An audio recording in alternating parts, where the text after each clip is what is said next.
An aircraft engine usually can be run several hundred hours before it has to be reconditioned. The engine on this airplane has done a lot of flying, and it's due for an overhaul. It's a little engine, but it runs on exactly the same principles as the big jobs. And the inspections and repairs you'll do on it are basically the same. So let's get the airplane inside the hangar and go to work.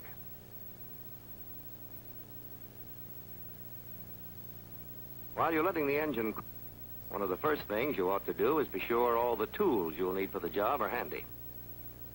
You don't want to waste time hunting for the right tool. That means you'll have not only screwdrivers, wrenches, drifts, and the like, but measuring gauges, containers, funnels, clean rags, and metal tags for marking parts as they're taken from the engine.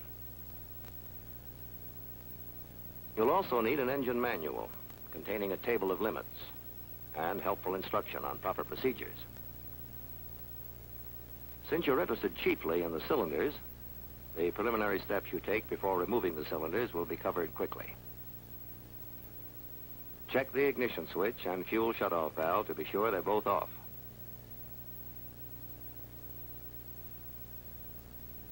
Remove the engine's cowling, including the baffles. On this airplane, you'll have to remove the propeller to get the front cowling off. Now you can spray the whole engine with cleaning solvent and dry it with compressed air to get rid of the oil and dirt that's accumulated. And always keep a fire extinguisher handy for an emergency. Next, disconnect the ignition wiring from the spark plugs. Then remove the spark plugs themselves from the engine. Now you'll have to take off the exhaust stacks and disconnect the intake pipes from the cylinders.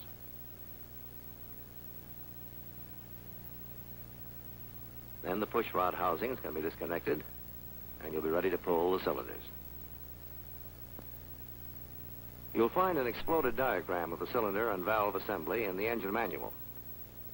You're concerned now only with the cylinders. Later, the valve mechanism will have to be gone over. PAL nuts are used on this engine to safety the cylinder hold-down nuts. Remove them first. It's always a good idea to string nuts on a piece of wire so they won't get lost. With the PAL nuts off, remove 4 of the 6 hold-down nuts, leaving 2 nuts on temporarily to hold the cylinder in place.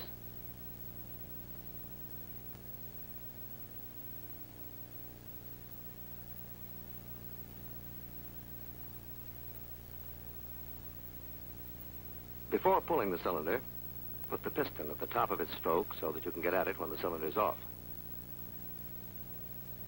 You can do this easily by turning the crankshaft with a timing tool and watching the piston through a spark plug insert.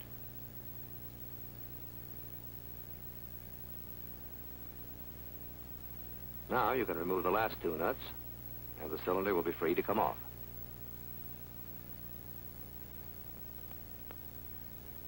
There are several things to remember when pulling a cylinder. Do it carefully. Pull the cylinder out straight. Use one hand to support the piston so it won't bang down against the engine when the cylinder comes free.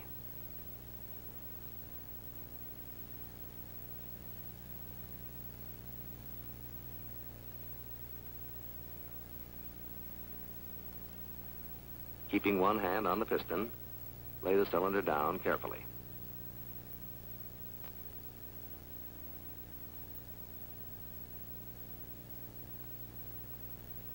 Now push out the full floating wrist pin that holds the piston to the connecting rod. And when you take the piston off, let the rod down gently so it won't drop against the port.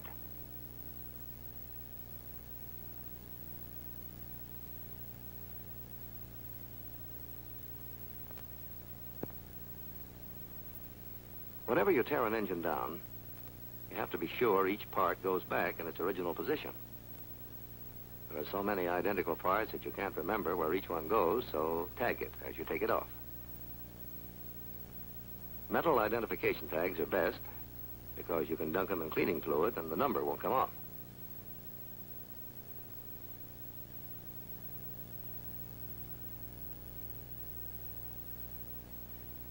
As soon as the cylinders are pulled, be sure you cover up the open cylinder port so dirt, loose wire, nuts, or tools can't get inside accidentally.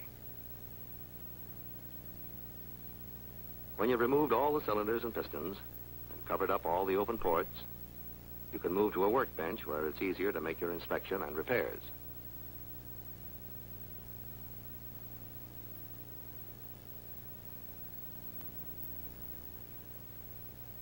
Your overhaul job will be a whole lot easier if you're systematic about it.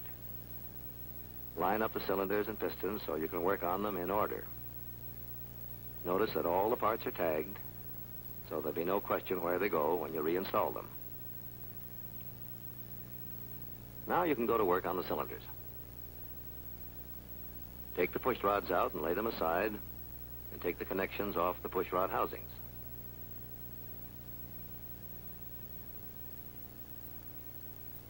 Now, remove the 6 screws that hold the rocker box cover to the cylinder. There's no safety wire to cut here because lock washers are used instead. Remove the rocker box cover so you can get at the rocker arms. Sometimes the gasket will stick to the parting surface. You can loosen it with a flat blade, but don't use a sharp screwdriver, as it may damage the parting surface.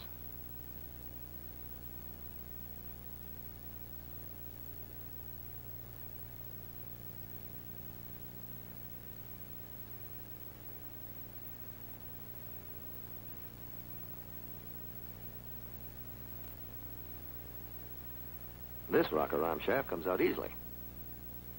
Sometimes you have to tap them out with a soft drift. Be sure to tag the rocker arms so you'll know which is exhaust and which is intake. You're ready now to clean the cylinder. A revolving wire brush on the end of a drill is good for removing carbon from the head. Be careful, though, not to scratch the cylinder walls with it. The outside dirt and oil will come off by using a spray gun and cleaning solvent. Then compressed air will not only dry the cylinder, but will blow off dirt and carbon. Before you can take the valve assembly apart, place the cylinder over a wooden form that fits the inside of the cylinder head. This will hold the valves in place when the springs are compressed. You'll also need a simple tool like this to compress the springs. A pair of tweezers is handy for picking out the little split locks. They're hard to pick out with your fingers.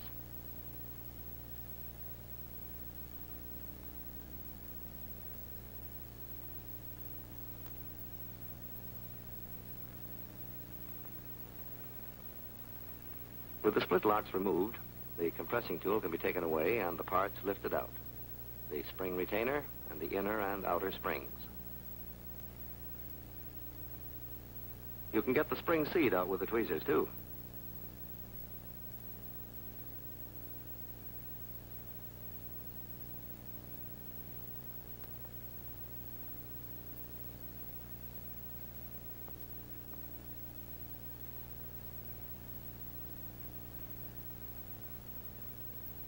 Hold the valve stems as you take the cylinder off the form so they won't drop out.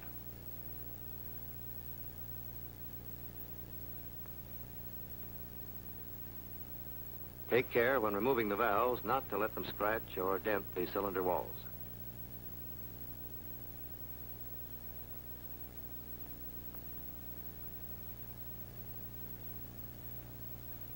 Now examine the cylinder head very carefully. A 10-power magnifying glass is a big help. If cracks are found, or if the head is loose, the whole cylinder will have to be replaced.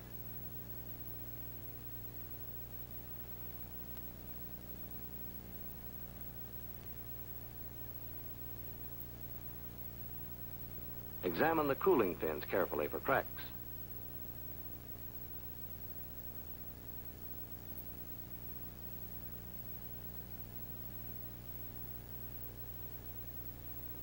One of the fins on this cylinder is chipped and will have to be repaired so it won't get bigger. Profiling is what the repair job is called. Use a round file at the apex of the crack to prevent it from going further. Then use a flat file to smooth off the edges. Next, inspect the flange for nicks, evenness, and condition of the hold-down nut recesses.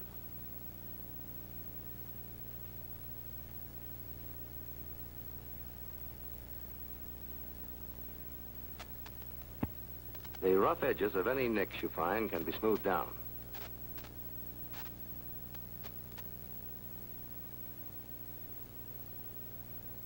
A fine stone dipped in oil is the correct tool for this. Then polish the spot with a piece of crocus cloth.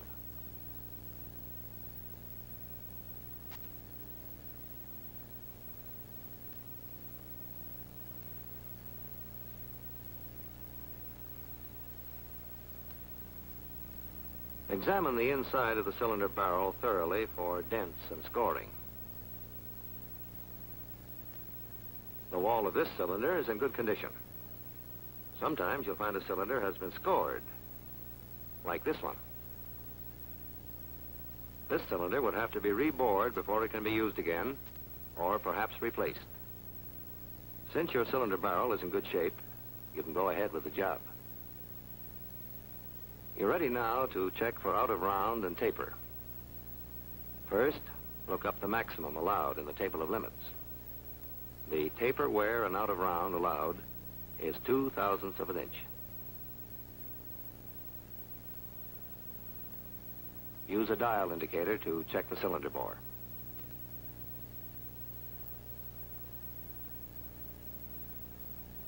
Set the dial to 0.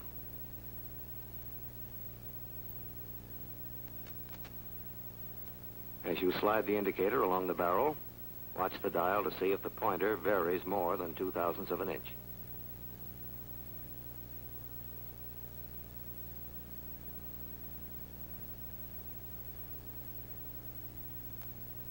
The taper of this cylinder is satisfactory, so you're ready to check the diameter of the cylinder. With an inside micrometer, take one measurement at right angles to the crankshaft.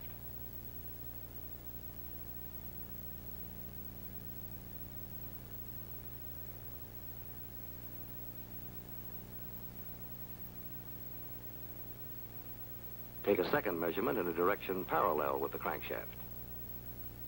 A comparison of these measurements will tell you if the cylinder is out of round.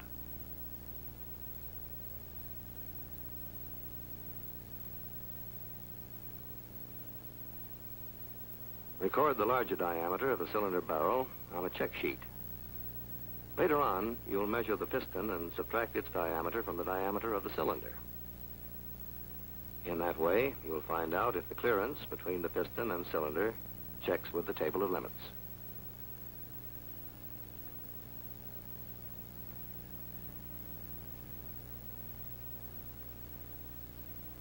It's a good idea to check the threads of the spark plug inserts.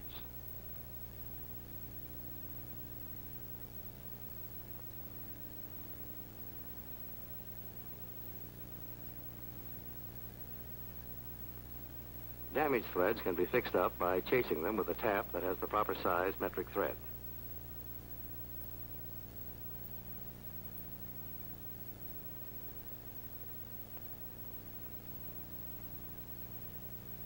Now take the intake elbow off and examine the parting surface.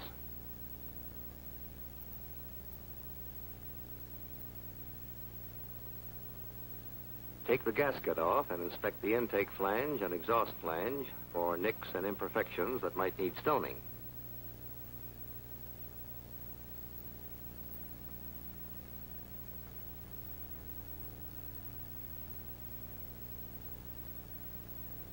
Look at the studs, too. Here's one that will have to be replaced because the threads are in bad shape. The best way to get an old stud out is with the stud remover, turning it slowly so as not to damage the threads in the stud hole. This stud should be discarded and a new one installed.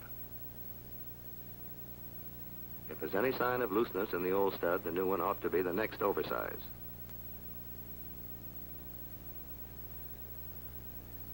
Before installing the new stud, Make sure the threads in the hole weren't damaged when the old stud was taken out. If you find them in good condition, coat the new stud lightly with a compound that will ensure tightness and run it down finger tight in the hole.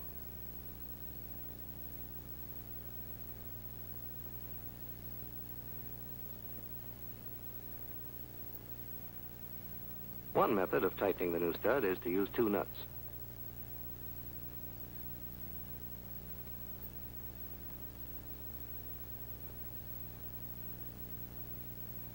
Put them on so they face each other.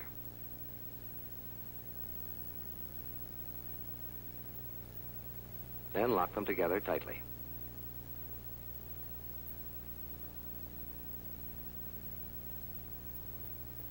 Now you can turn the outer one with a wrench, and the stud will turn. Drive the new stud in tight, and then make sure it's the same length as the others.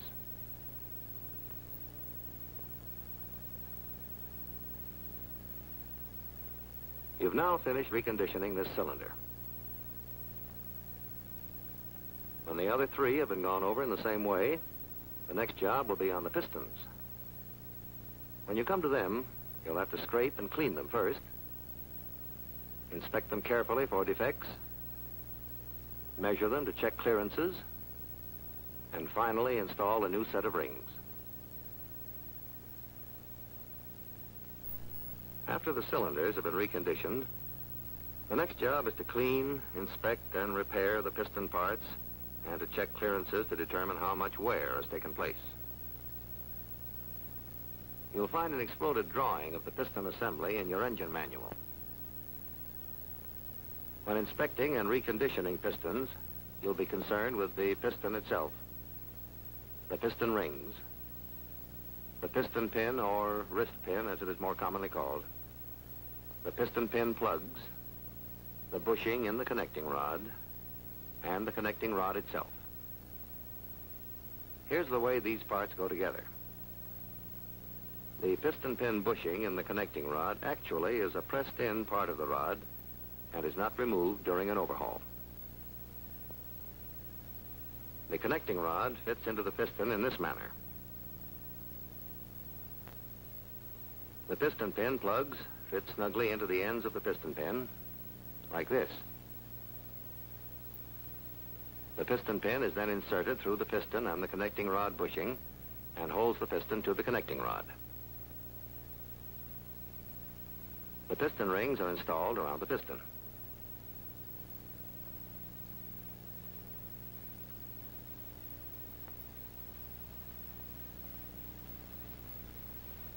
And eventually, the piston assembly will be installed inside the cylinder. There must be correct clearance between these parts to assure proper lubrication. One of the most important is the clearance between the outside of the piston and the inside of the cylinder. The two surfaces at the ends of the piston pin, where the pin fits into the bosses in the piston, also must have proper specified clearances. And the center of the piston pin, where the pin goes through the connecting rod bushing, likewise must fit properly. Now let's get back to the pistons themselves. Take a good look at the piston rings. They may give you a clue to trouble. These rings seem to be okay. An example of what you may run into, however, is this piston from another engine. Some of the rings are seized. That is, overheating has welded them tightly to the ring grooves.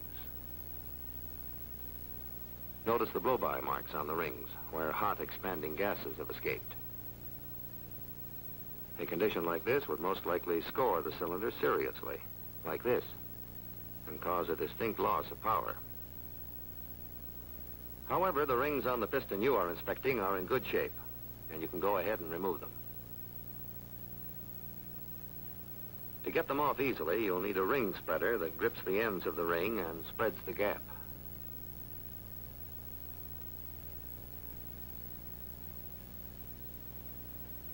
When you have all the rings off, you can start cleaning. And this is a lengthy job. The heaviest carbon can be loosened with a scraper. You can make a scraper by putting an edge on a piece of aluminum, like this one. If you make a scraper, be sure to use soft metal that won't scratch the piston.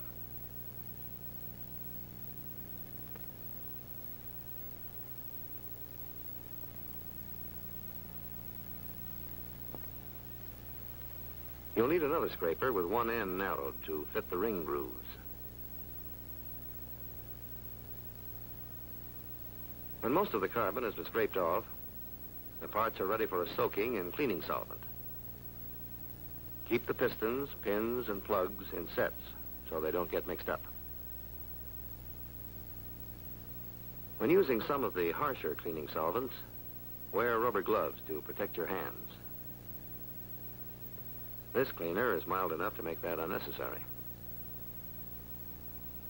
Let the parts soak until the solvent has had a chance to loosen the remaining carbon and dirt. When certain kinds of cleaner are used, it's necessary to rinse off the parts with hot water. Now you can probably get the parts thoroughly clean with a little more scraping.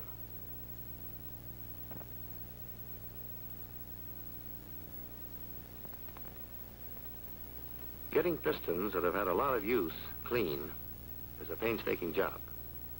But when you're finished, each one of them ought to shine like new. Poke out the oil relief holes spaced around the head with an undersized drill to be sure no dirt has clogged the openings. Now you can finish off the cleaning job in good shape with a spray gun and cleaning solvent. The gun will force cleaning fluid into all the corners. Then the same gun, disconnected from the solvent, will dry and further clean the piston with compressed air. After inspecting each of the piston pin plugs, try them in the piston pin for fit. This one is too loose and should be discarded. Make a note to get a new plug for this pin. To detect cracks or scoring that you might otherwise miss, use a 10-power magnifying glass. Here's a nick that can be repaired.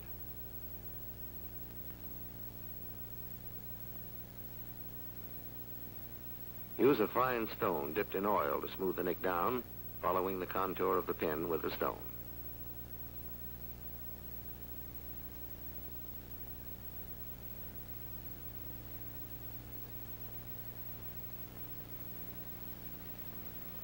Then polish the spot with a piece of crocus cloth.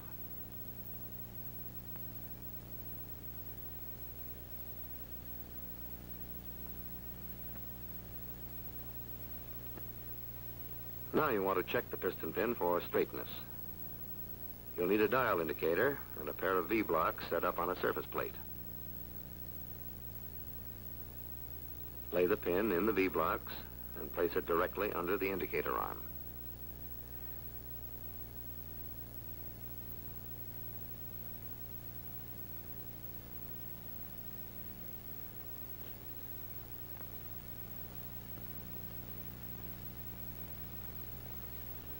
Set the dial so the needle points to 0.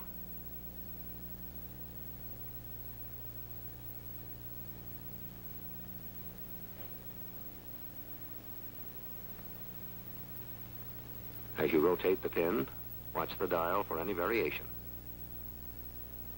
This pin is perfectly straight. Next, you want to measure the diameter of the pin at each end, where it fits into the bosses in the piston, and in the center, where it fits into the connecting rod bushing.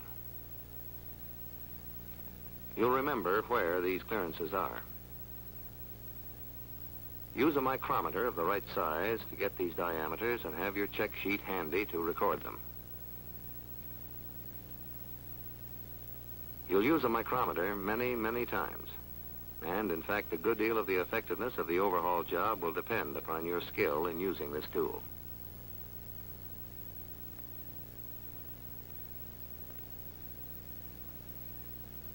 Take 2 measurements at each point and record them. Take the measurements at right angles to each other. If there's a difference in the 2 readings, The smaller is the one to use. Taking 2 measurements at each of 3 points on the 4 pins, you'll have 24 micrometer readings to take. You'll need the magnifying glass to inspect the piston also. Scoring, cracks, or corrosion will show up more clearly. This piston appears to be in good condition. Now you want to be sure the clearance of the piston in the cylinder is satisfactory.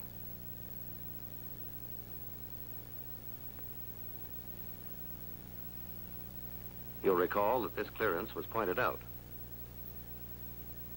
Using the proper size micrometer, measure the diameter of the piston at the skirt and record the readings on your check sheet.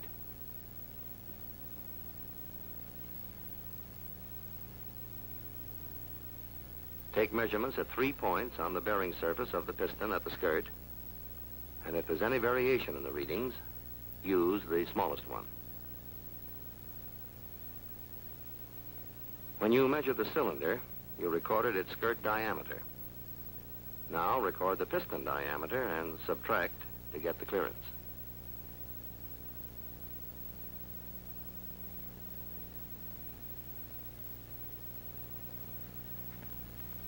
Check this clearance against the table of limits.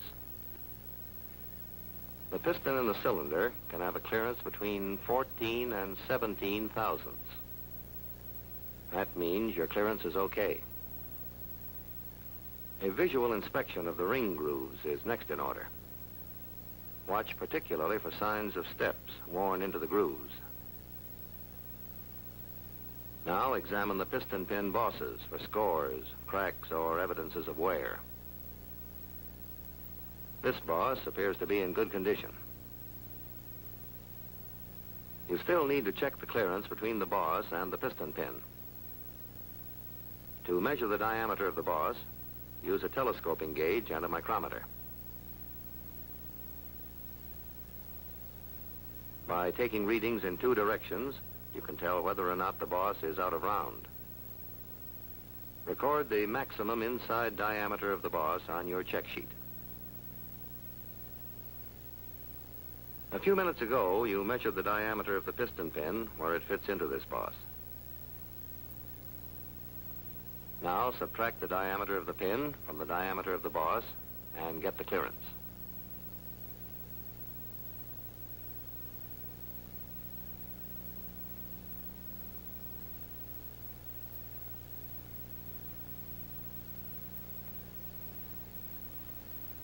This clearance must then be checked with the table of limits to be sure it's satisfactory.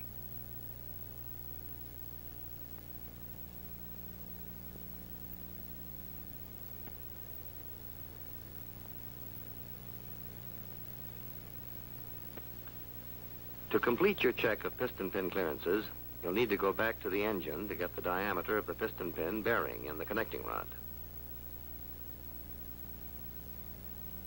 Use a telescoping gauge and micrometer in the same way you took the diameter of the bosses. Again, it's standard practice to take the diameter in more than one direction. And if there's variation, use the largest one. Now subtract the center diameter of the piston pin from the diameter of the connecting rod bushing. This will give you your final clearance, which must also be checked with the table of limits.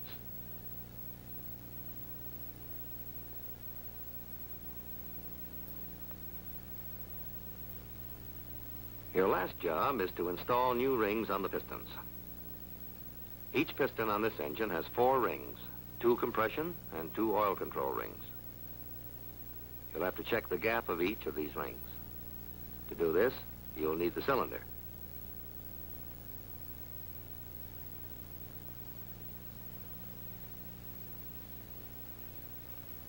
Install the piston in the cylinder barrel in its operating position.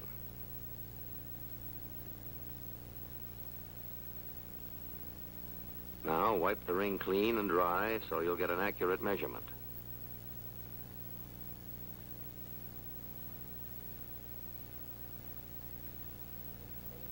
Then compress the ring and place it in the cylinder.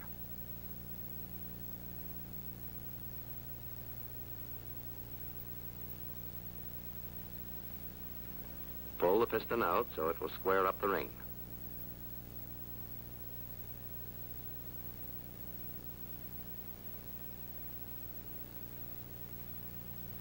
Use a feeler gauge to check the gap of the compressed piston ring.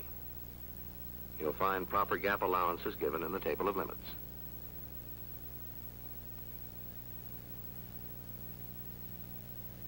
It's not unusual to find the gap too small. When you do, you'll have to file the ends of the ring down.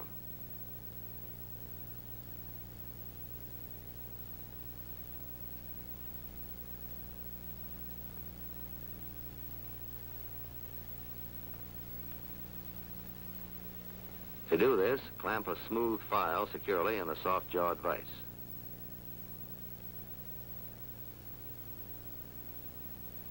Then hold the ends of the ring squarely against the file so the ends will remain parallel and move the ring up and down.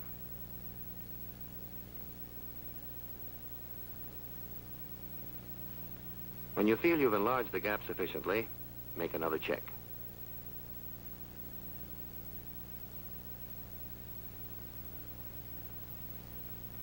This ring is okay now.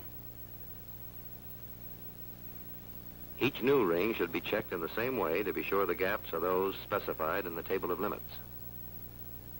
The next step is to install the rings. First, set the piston down with the open end facing up. The right ring must be installed in the right groove. This is an oil scraper ring. Notice the undercut edge. Grip the ends of the ring with the ring spreader. This oil scraper ring should be installed with the undercut edge toward the open end of the piston. Now turn the piston over so you can get at the other three grooves. Install another oil ring having a similarly undercut edge next. This ring is also installed with the undercut edge toward the open end of the piston in the third groove from the top.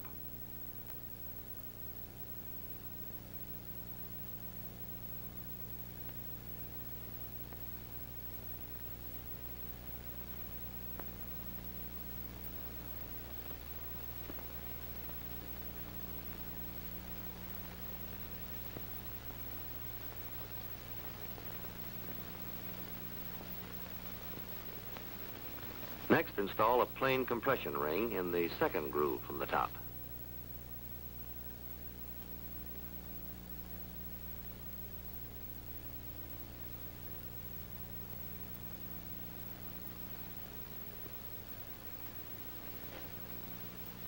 And finally, install the top compression ring in the top groove, with the beveled edge toward the top.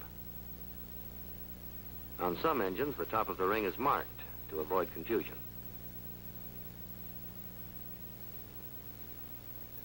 One more check you'll have to make is for side clearance of each ring in its groove. The allowable clearance for each ring is given in the table of limits.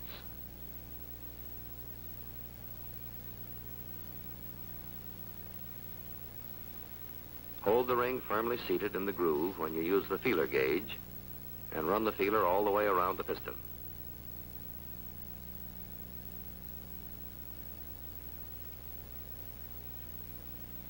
This top compression ring fits too tightly in the groove.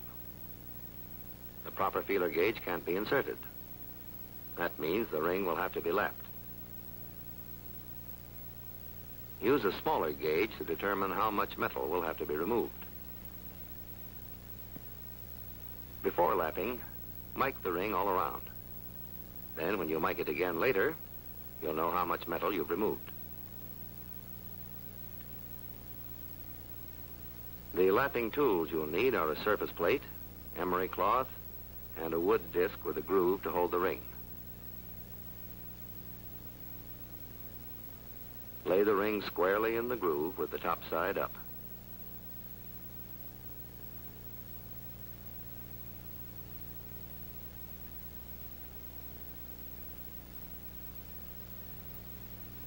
Lap with a light touch, moving the ring evenly over the emery cloth. To avoid heavier lapping, where your fingers touch the disc, move the fingers often to different positions.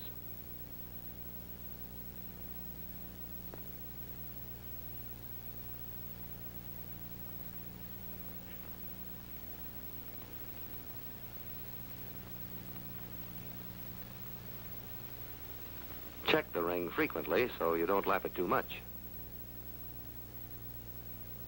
Take it out of the disc and wipe it off before making it so you'll get an accurate measurement.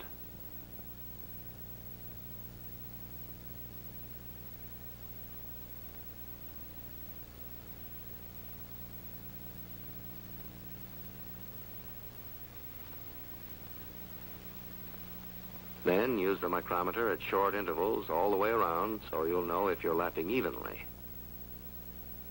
You may have to stop lapping and mic the ring several times before you have it just right. Give it a final check with the correct size feeler gauge. You may find it necessary to lap all the new rings, or you may find some of them satisfactory. With the new rings installed, your overhaul of the piston is finished.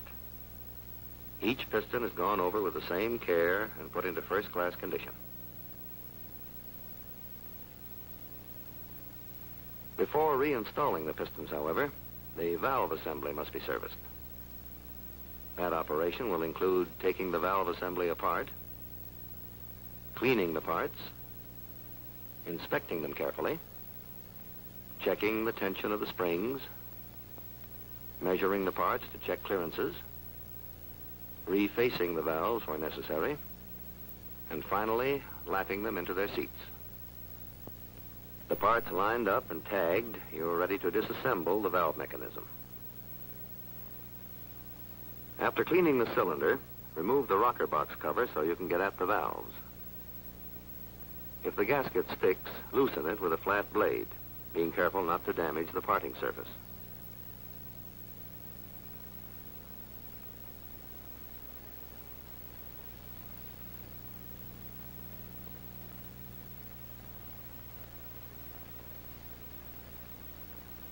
Now you can get at the various parts of the valve mechanism. Push out the rocker arm shaft and remove the rocker arms.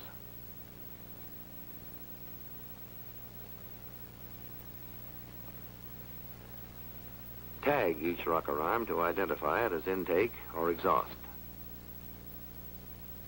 Next, place the cylinder on a wooden form to hold the valves in place and compress the valve springs so you can pick out the split locks.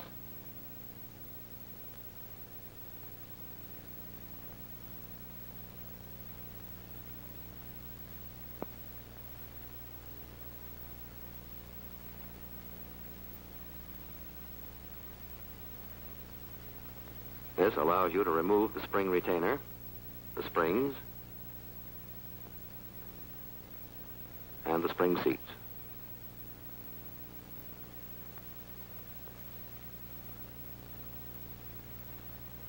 Then you can remove the valves.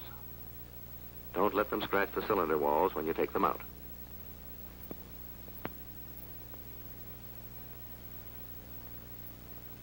Your job now will be to clean, inspect, and repair these valve parts and to check clearances. Soaking the parts in a cleaning solvent will loosen accumulations of carbon, corrosion, and dirt. Keep the parts grouped as they come from the cylinder so they don't get mixed up.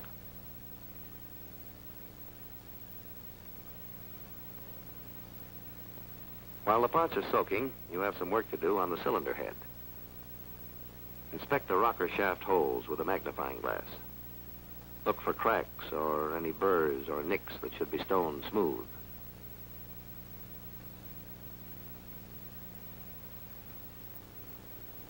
If these surfaces are in good condition, your next job is to measure the diameter of the holes with a telescoping gauge and micrometer.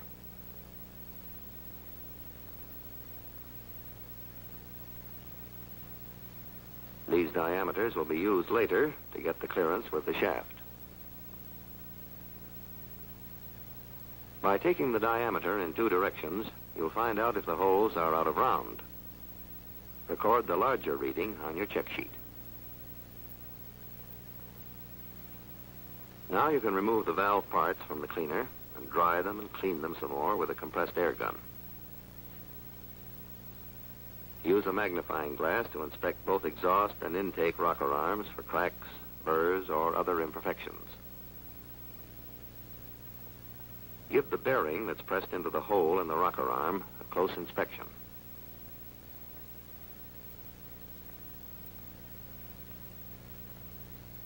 The inspection should include the socket into which the push rod fits and the surface that the valve stem touches.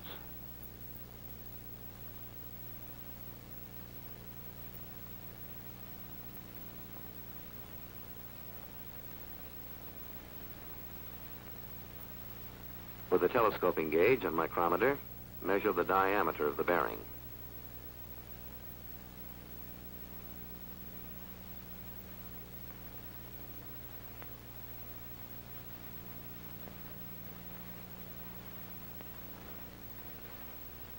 Take a reading in two directions to check for out of round.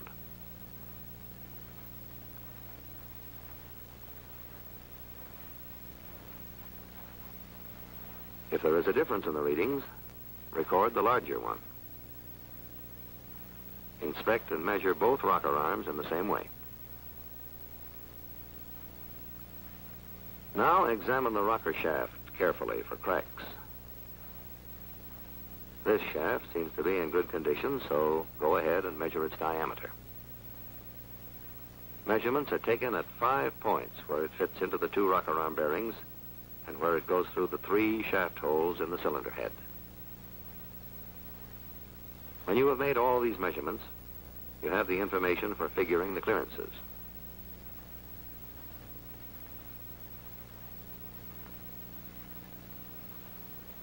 First, from the diameter of the rocker arm bearing, subtract the diameter of the rocker shaft at that point.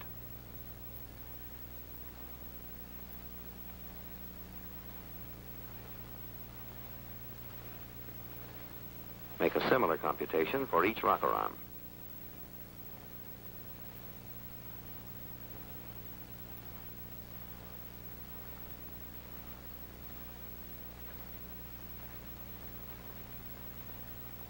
Then, from the diameter of the 3 shaft holes in the cylinder head, subtract the diameter of the shaft. Then check these clearances with the table of limits in the manual.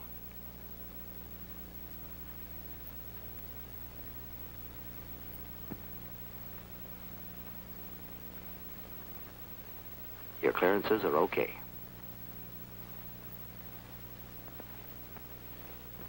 At some point in your inspection, test the push rods for straightness. If they're bent, they won't roll smoothly on a surface plate. The sound made by dropping them will tell you if the ball ends are tight. They are a pressed fit. Feel the ends to be sure they're smooth and not worn.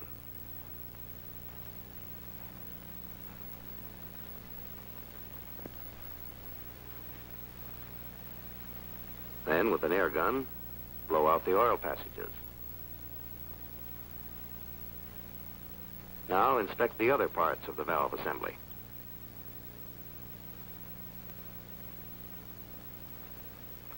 The valve spring retainer should be looked over for cracks, nicks, burrs, and wear.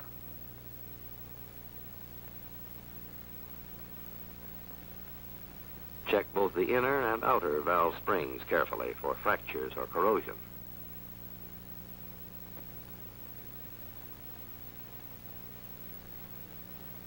Examine the ends of the spring, particularly for splitting. This spring has a broken end which can't be repaired. It will have to be replaced with a new one. Both outer and inner springs should get a similar examination.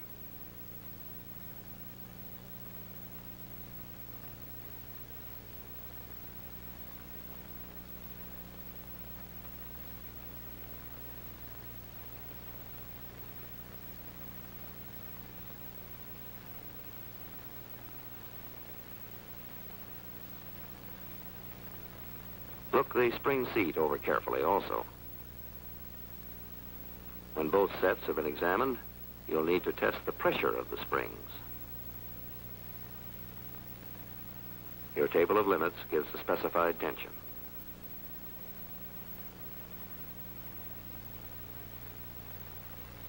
First, set the tester for the specified height.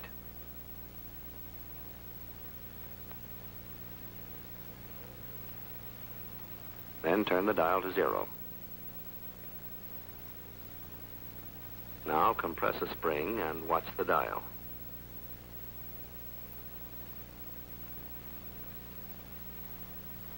Test the outer springs and then look up the specifications for the inner springs.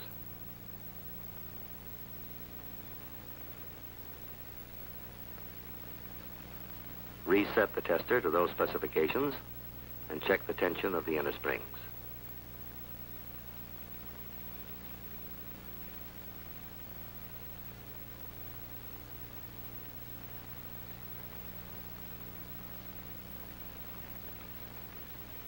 Continuing your inspection, examine the valve spring retainer locks for wear or for galling on the outside. Check them also for snug fit on the valve stem. These split locks are extremely important. If they fail when the engine is operating, the valve will drop into the cylinder and cause serious damage. Next, test the fit of the valve guides in the cylinder head. If either of them is loose, a new guide must be installed.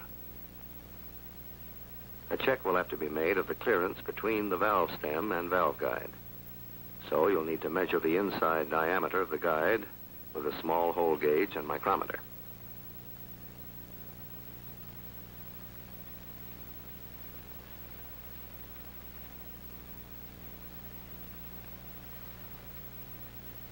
Measure the diameter of the guide at several points along its length. Record this diameter for the moment on your check sheet. Now give the valves themselves a very thorough inspection. Look for cracks on the end of the valve stem, in the valve head, and in the grooves for the retainer locks. Check the stem for scoring and pitting. Inspect the face for warping, pitting, or burning. This valve face is pitted and needs to be refaced. For comparison, here's the other valve. It doesn't need refacing. Refacing consists of grinding to remove pits and to true up the face. But before refacing this valve, measure the diameter of the valve stem to get the clearance in the guide. Use the smallest of several measurements made along the stem.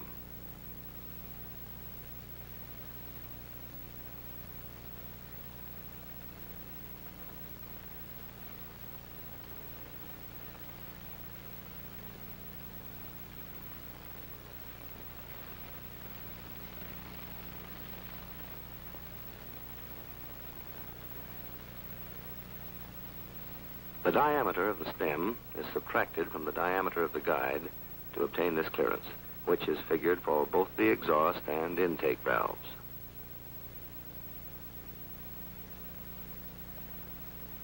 Then check these clearances in the table of limits. Now to reface the valve you found pitted. When putting the valve in the chuck of the refacing machine, it's important to set the valve face at the correct angle to the grinding wheel. Valve faces usually have either a 30 or 45 degree angle. Don't change the original angle of the face.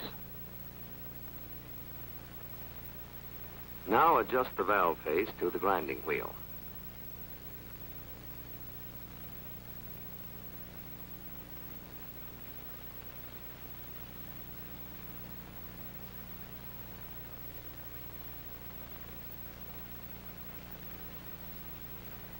In moving the valve across the grinder, take light cuts and move slowly. Carry each movement all the way across the grinding wheel. And grind away as little as possible, only enough to remove the pitting.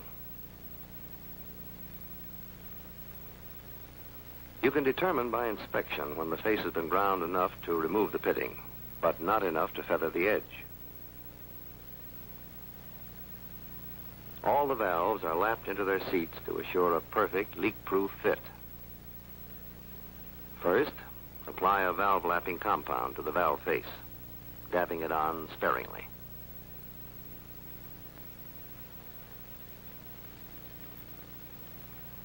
Wipe the stem clean and insert the valve in its guide.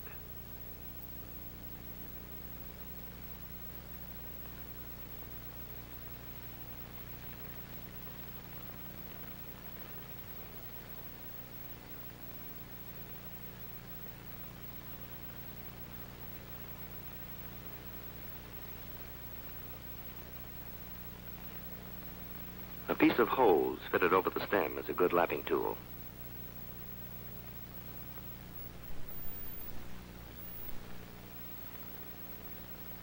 Roll the hose between your fingers with a medium pull exerted on the valve. Change the position of the valve on its seat frequently. The valve compound should be changed often. Be sure to wipe off the old compound before applying new. You may have to change compound several times. You can usually tell when the valve face has been properly lapped by its appearance. It will look to be frosted, like this. Notice that the frosted surface is in the center of the face. When both valves have been lapped, a test can be made. Put plugs into the spark plug inserts so they won't leak.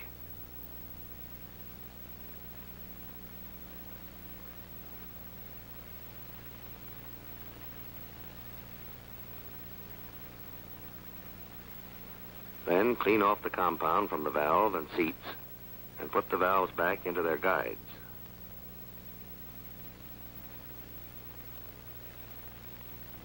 Now pour enough gasoline into the cylinder to test the seal of the valve faces against their seats.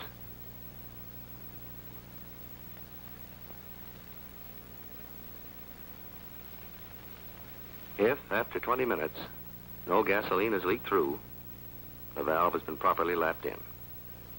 If there's a leak, the valve will need to be lapped again until a leak-proof fit has been obtained. Finally, inspect the parting surface of the rocker box for dents, nicks, and scratches.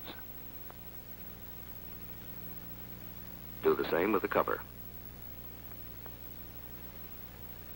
The cover must fit perfectly on the rocker box to prevent oil leaks, and, if necessary, stone the parting surfaces to obtain such a fit. You've now inspected the complete valve mechanism and repaired the parts where necessary. Here's the way the valve assembly goes together. The valve guides and valve seat inserts are not removed from the cylinder. Here they're separated from the cylinder so you can see them better.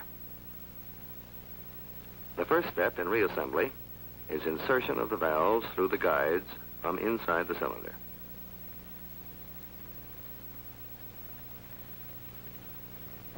The spring seats are then installed. Then the outer springs. Then the inner springs. Then the spring retainers. Then the split locks that hold the assembly together. The rocker arms are not installed until the cylinder has been replaced on the engine. Now to put the actual valve mechanism together. First, oil the valves thoroughly and assemble them in their guides. Use a heavy engine oil.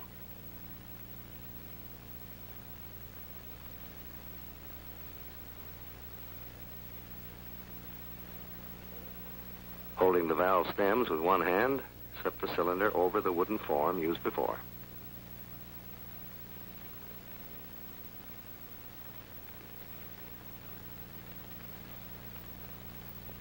Install the spring seat, the inner and outer springs, and the spring retainer. Then compress the springs with the special tool.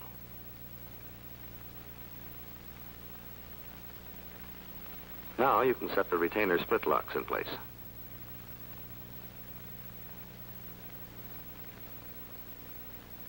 When you've assembled both valves in the same way, the cylinder can be prepared for reinstallation. Install new rubber pushrod housing connections and clamps on the pushrod housings. Then install a new oil seal packing on the cylinder barrel base.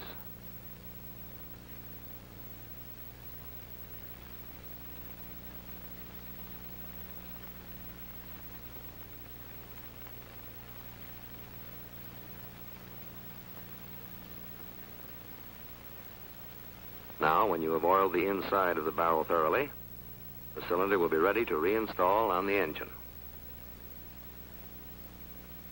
When all of the cylinders have been similarly prepared on the bench, take them to the airplane. Uncover the ports which you protected, and take a look inside to be sure no tools have been left there.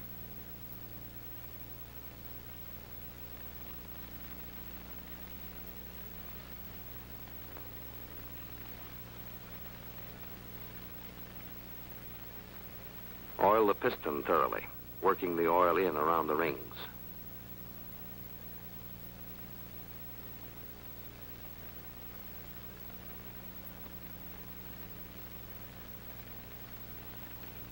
Don't forget to oil the pin.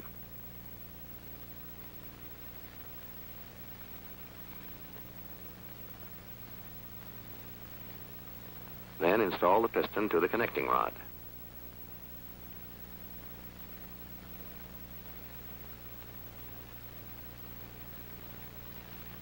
Check to see that the ring gaps are staggered.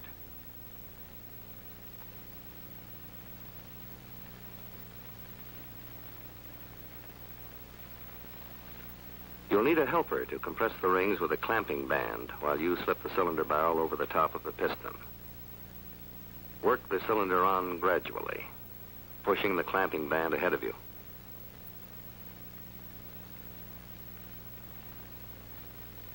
When the cylinder is past the top 3 rings, shift the clamping band to the bottom ring.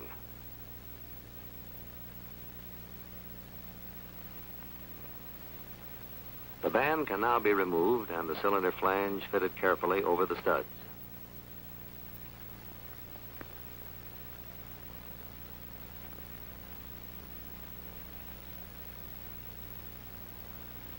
The hold-down nuts can then be reinstalled.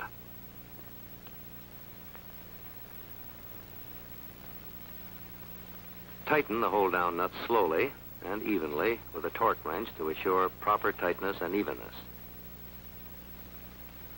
Safety the hold-down nuts with pal nuts, installing the open end up.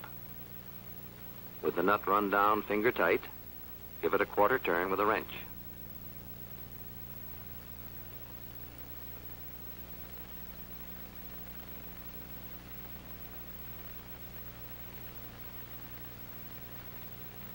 Now you can install the rocker arm, fitting the ends over the push rod and valve and securing it in place with the rocker shaft.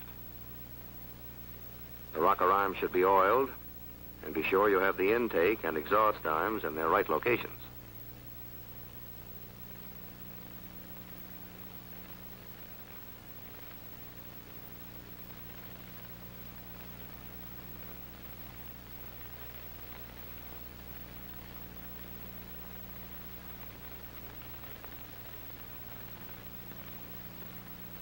When both rocker arms are in place, put a new gasket on the rocker box cover and reinstall the cover.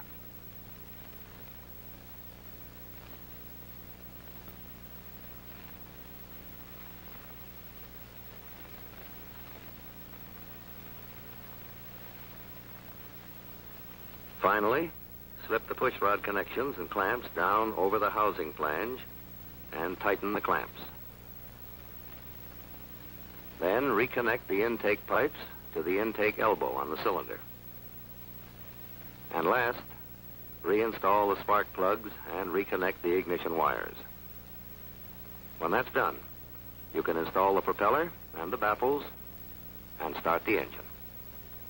In this major overhaul of an aircraft engine, your job will be to clean the parts of the disassembled engine, inspect and repair them, and check all specified clearances against the table of limits. To review quickly the disassembly procedure, you'll recall that the engine was removed from the airplane and mounted on an engine stand. Then it was disassembled. The cylinders and pistons were removed. The oil sump was also removed from the crankcase. Then the gear case cover. And finally, the 2 halves of the crankcase were separated to get at the insides of the engine.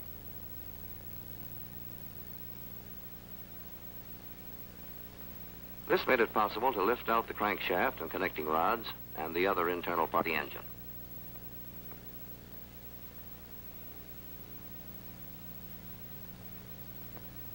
With the engine torn down, your first job is to clean every last part thoroughly.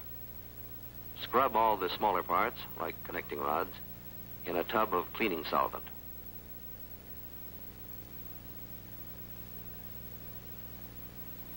Use a stiff brush to do a thorough job. When you finish cleaning the small parts, dunk the crankshaft in the cleaning fluid. A brush will help you clean in around the throws, journals, and bearing surfaces.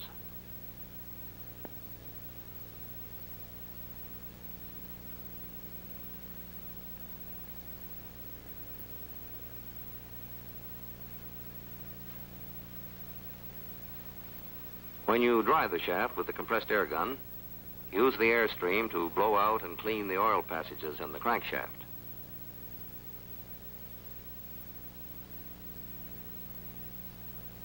This is a must in engine overhaul.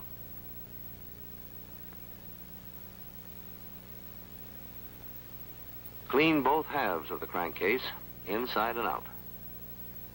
It's a good idea to dip the whole thing in a cleaning solvent. All the dirt, oil, and sludge that gather on the metal must be removed. When it's clean, dry the crankcase off carefully with compressed air. Be very sure the oil passages in the case are clear. Blow them out with air and cleaning solvent.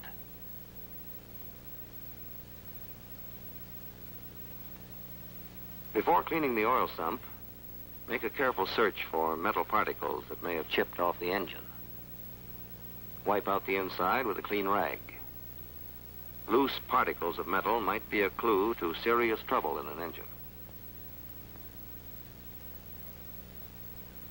If you should find any chips like this, determine the kind of metal and look for the cause. Clean every part you've disassembled with equal thoroughness.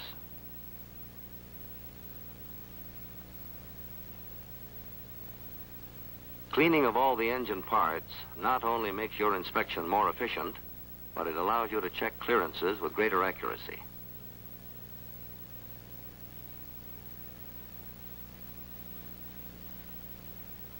When all your cleaning is finished and the parts shine like new, you're ready to inspect the crankshaft.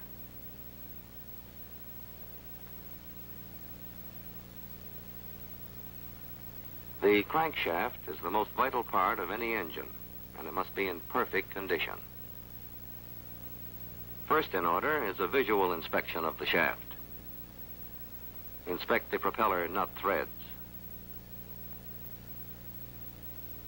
Look for cracks, scores, or other damage. Inspect the propeller key for burrs or signs of wear, and check it in the keyway to be sure it fits properly.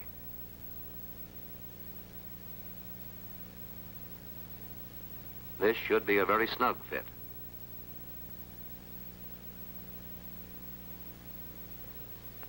Ordinary visual inspection of the crankshaft is not enough, however, as fractures can't always be seen.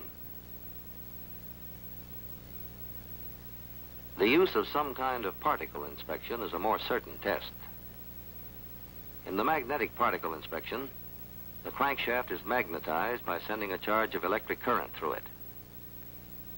The shaft is then thoroughly soaked with a solution containing magnetic particles.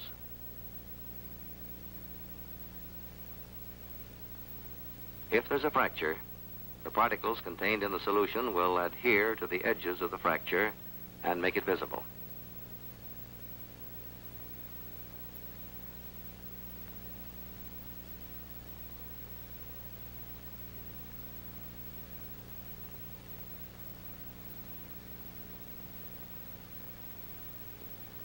This shaft is in sound shape, since there's no indication of cracks. So that you will recognize a fracture when you see it, here's a fractured shaft from another engine. Notice how the particles cling to the line of the crack and bring it into relief. A fractured shaft must be replaced. When the inspection is complete, the shaft must be demagnetized by moving it back and forth inside a coil chamber and then removing it slowly.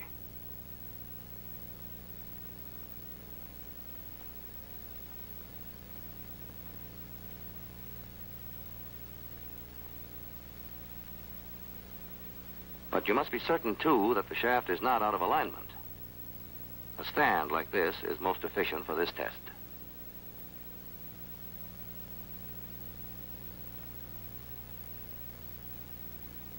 A dial indicator put on the shaft will check it for run-out or straightness when the shaft is rotated.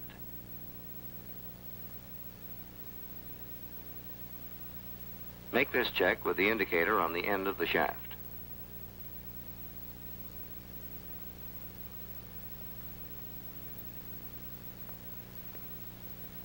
Make another check with the indicator on the center main bearing surface.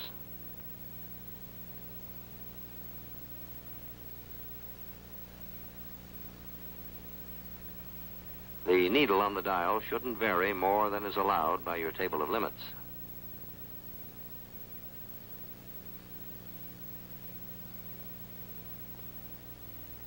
You can check in your engine manual for the maximum run-out allowance.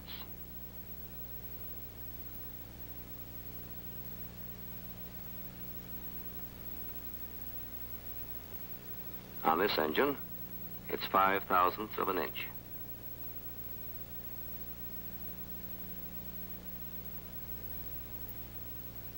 Now you need to measure the 7 bearing surfaces of the shaft in order to determine clearances.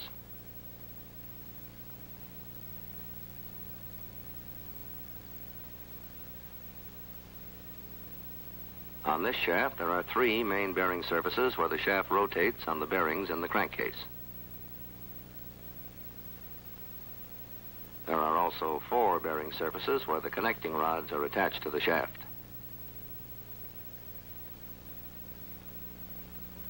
Use a micrometer of the right size to measure the diameter of the shaft.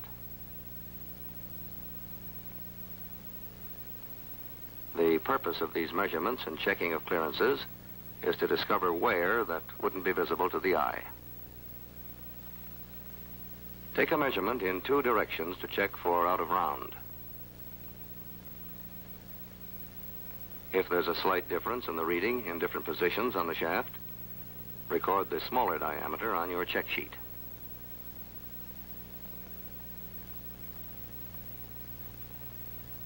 The next bearing surface is for a connecting rod. Measure this diameter in the same way and record the smaller measurement.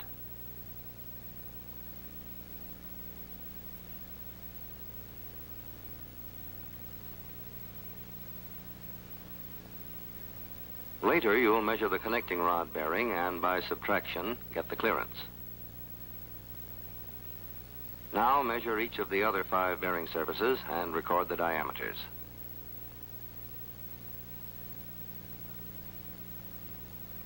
When that's done, you're finished with the crankshaft for the time being and can go ahead with an inspection of the connecting rods.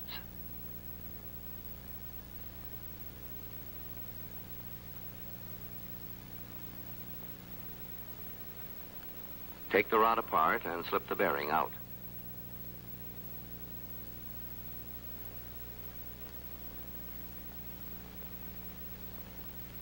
Check the bearing seat for cracks, nicks, or scores.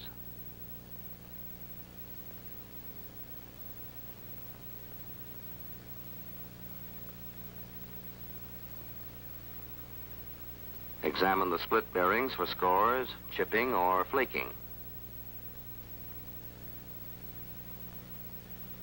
Give the rod itself a careful checking over.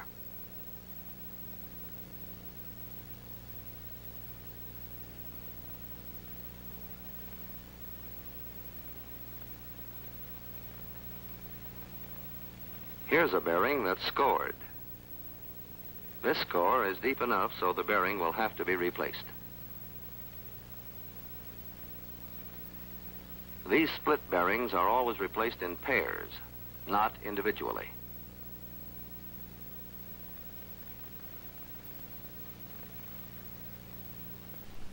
The bearings fit easily into the seats, and they'll only go in one way. You can't go wrong.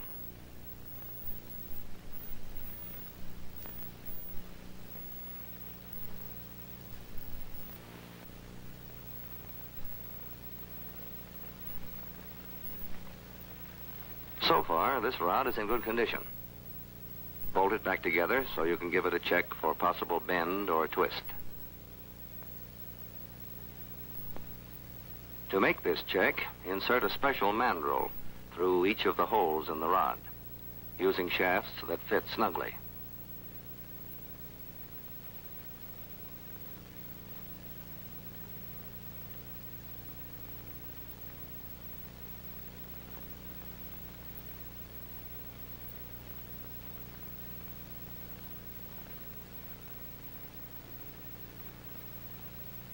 To make the check accurately, tighten the nuts with a wrench.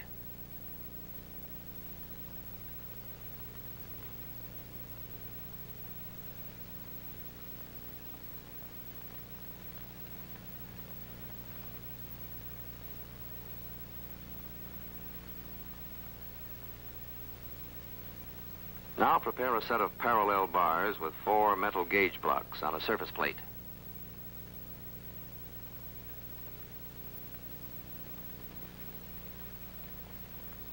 Then rest the ends of the mandrels on the blocks like this.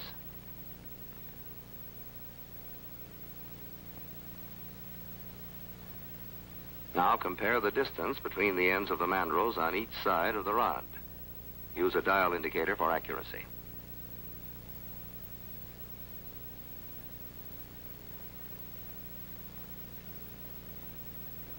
The dial indicator reading should be exactly the same on each side of the rod, if the connecting rod is perfectly straight.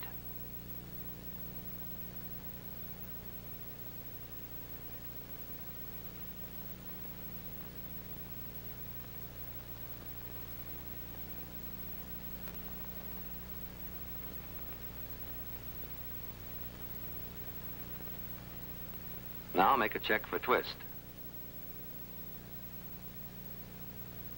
If the ends of the mandrels rest firmly on the gauge blocks and there's no wobble at the corners, the rod is not twisted.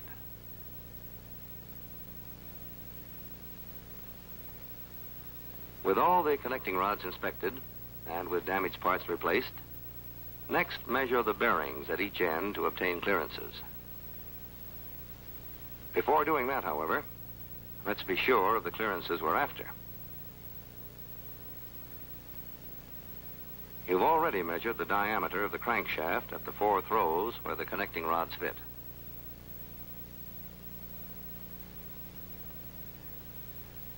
Now you want to measure the diameter of the bearing in the large end of the connecting rod.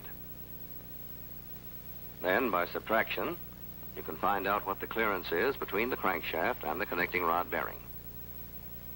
In operation, the crankshaft is nearly centered in the rod, like this, with clearance for oil all the way around. Of course, when you check the clearance, your figure will represent the total, as if the rod were pushed to one side. Now make the measurements. Use a telescoping gauge and micrometer to measure the diameter of the bearing through which the crankshaft fits.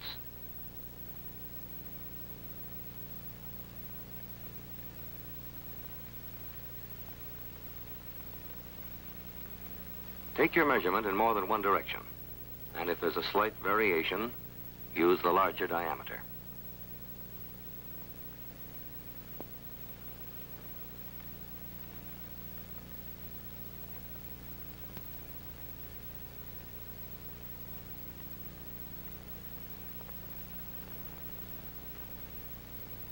Now, to figure the clearance between the crankshaft and connecting rod bearing, subtract to get the difference.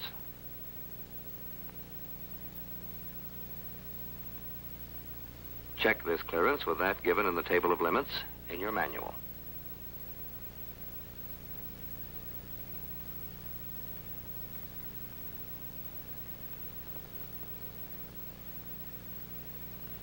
Your clearance is satisfactory.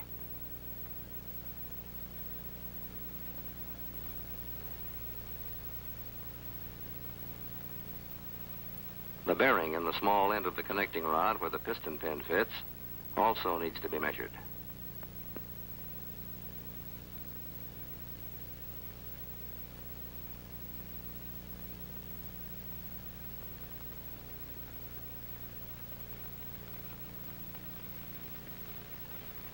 Measure this diameter in more than one direction, and if there's a difference, use the larger diameter.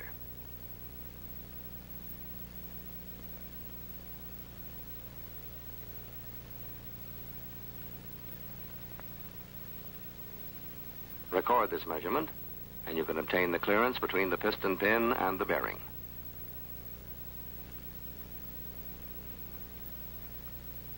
You'll remember that you measured the diameter of the piston pin when you overhauled the pistons. Now you can get the clearance between the piston pin and the bearing in the small end of the connecting rod by subtracting one diameter from the other.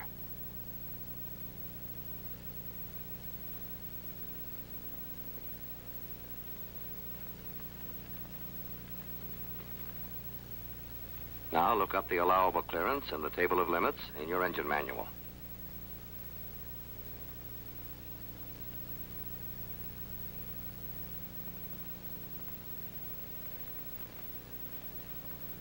Your clearance is okay. Give each of the 4 connecting rods an equally thorough examination and measure the bearing diameters in the same way. You've now completed your inspection of the crankshaft and connecting rods. The camshaft, the 2 halves of the crankcase, and the other disassembled parts remain to be overhauled before the engine can be reassembled. In the overhaul of the engine, the crankshaft and connecting rods have been cleaned and inspected, and the various clearances between parts have been checked. The next part to be inspected is the camshaft.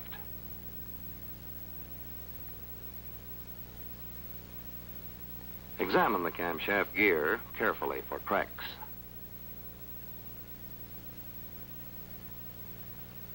Pay particular attention to the teeth to be sure none of them shows signs of excessive wear.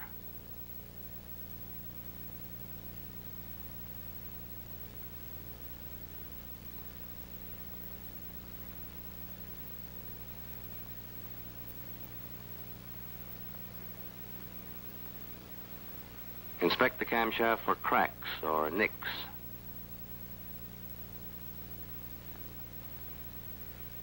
Check the bearing surfaces and cam lobes for wear, scoring, or pitting.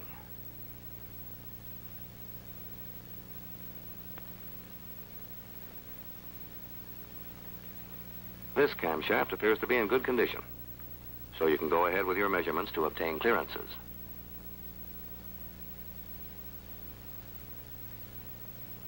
There are 3 bearing surfaces on the camshaft where it fits into the crankcase.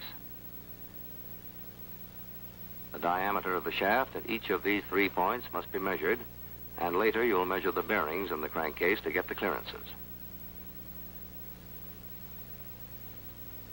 Use the micrometer on these bearing surfaces the same as you did on the crankshaft. Measure in at least 2 directions, and if there's a variation, use a smaller diameter. Record the diameter on your check sheet for future reference.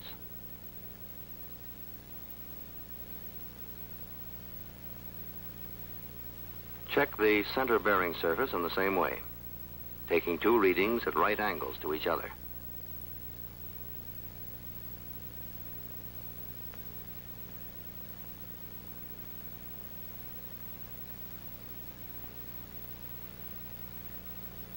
Record the smaller reading, and then check the diameter of the bearing surface at the front end of the camshaft.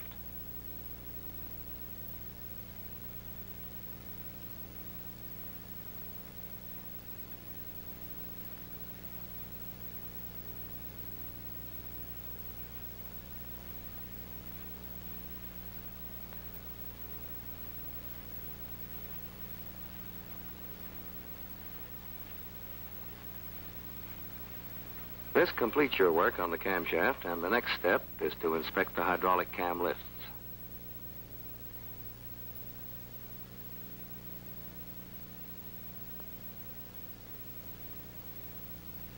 Remove the tag temporarily so it won't get in your way. And look the tappet over carefully to be sure it's in good condition.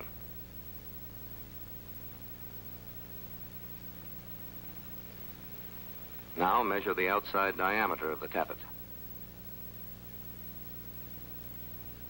Later, you'll measure the guide in the crankcase into which the tappet fits, so you can figure the clearance. The purpose of all measuring of clearances is to discover wear on parts that wouldn't be visible to the naked eye. Record this diameter on your check sheet for the time being. In the same way, inspect and measure each one of the 8 hydraulic tappets. Next, check the oil pump parts. Examine the driven gear carefully, looking especially for wear on the gear teeth.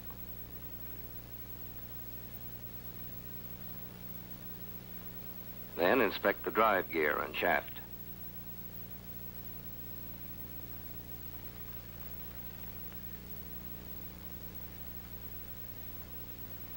Replace the gears and the cover so you can check the clearance between the teeth and the cover.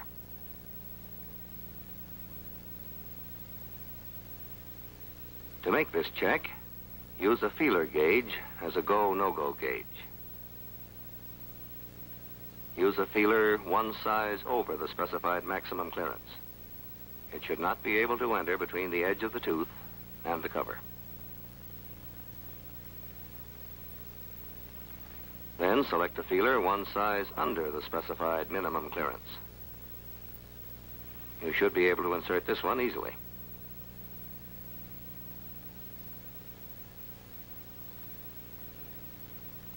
Make this check for every tooth on each of the 2 gears.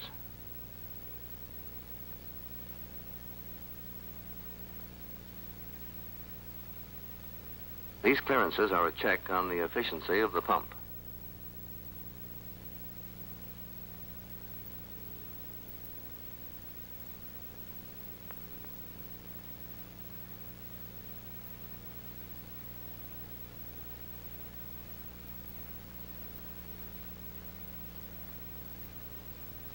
Now remove the drive gear and measure the diameter of its shaft with a micrometer.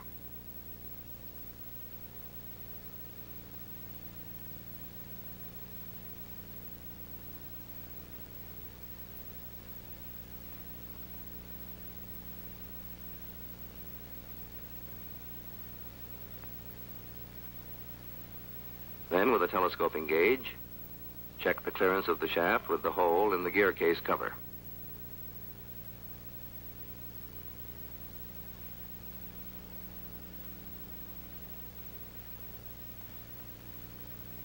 Now put the plate back on and tighten the nuts so you can check for excessive play of the gears or for binding.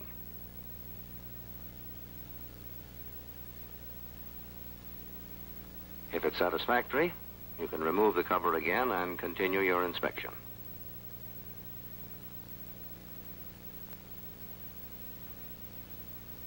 Inspect the tachometer drive housing and check its fit on the shaft of the drive gear.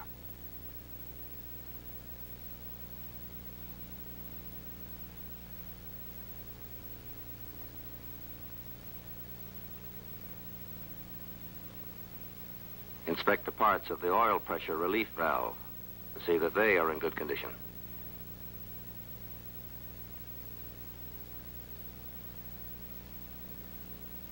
And finally, give the gear case cover itself a thorough visual inspection.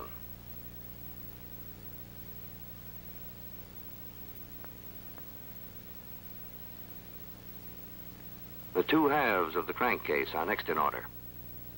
Inspect each case closely for fatigue cracks or other evidences of weakness.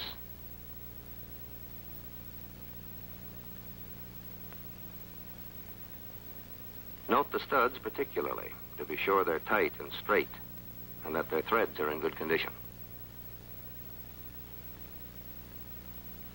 If the threads look as though they might be stretched, check them by running a nut down on the stud. The nut should run down freely and shouldn't bind if the threads are okay.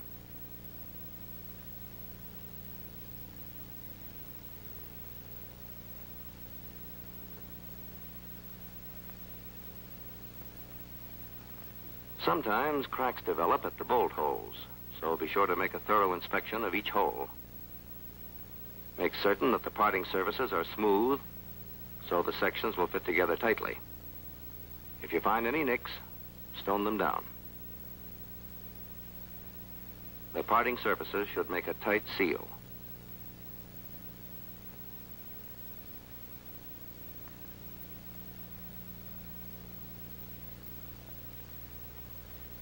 Lift out each bearing half from its seat so you can inspect both the bearing and its seat thoroughly.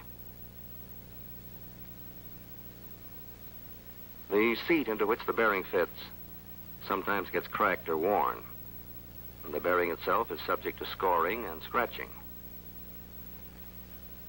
However, these appear to be okay.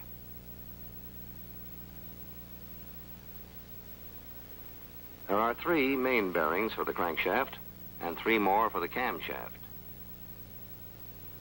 Each of these should be given a careful examination.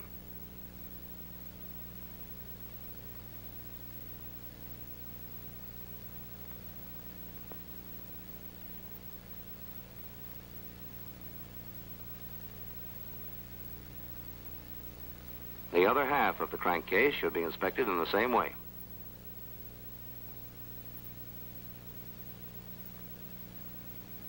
You'll remember that you measured the crankshaft bearing surfaces where they fit into the crankcase.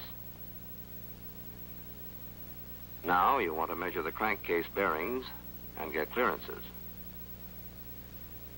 In order to measure the diameter of the bearings, you'll have to put the 2 halves of the crankcase back together temporarily.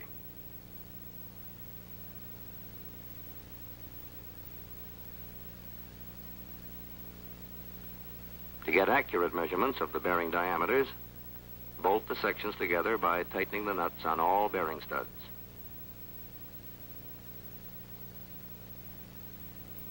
Now measure the diameter of the bearings.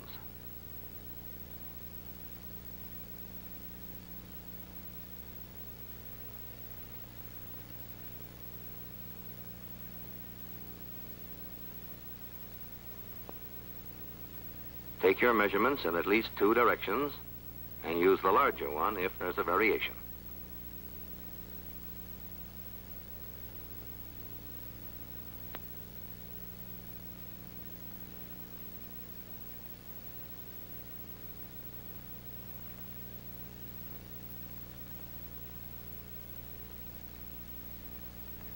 Now you can figure the clearance between the crankshaft and the crankcase bearings at this point.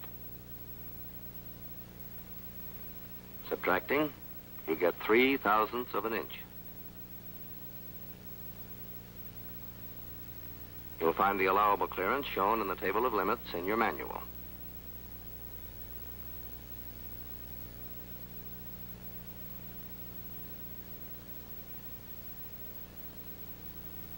Your clearance of 3/1000ths is satisfactory then. Next, take the diameter of the rear main bearing, the one at the other end of the crankcase. Use the telescoping gauge and micrometer in exactly the same way and figure your clearance by looking up on the check sheet the diameter of the crankshaft at this point.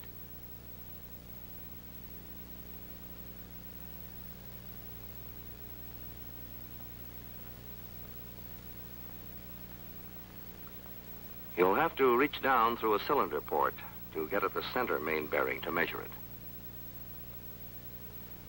Otherwise, the procedure is exactly the same.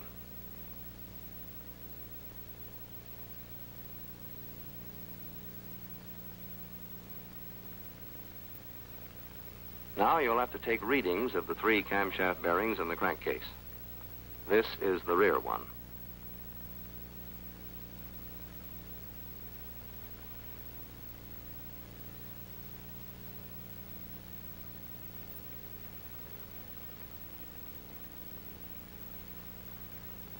Again, if there's a variation, take the larger reading.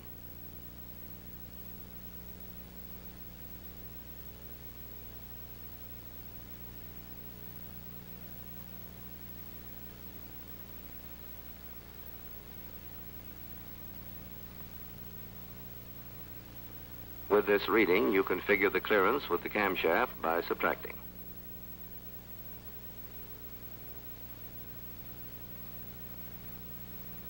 result should be checked against the table of limits. The center and front bearing measurements for the camshaft will have to be taken by reaching through the cylinder port. They must be taken, however, and the clearance is checked for each one.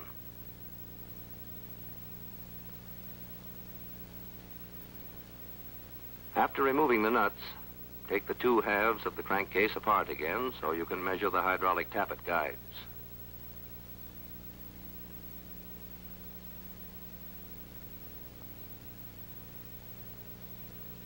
With a telescoping gauge, check the inside diameter of each guide.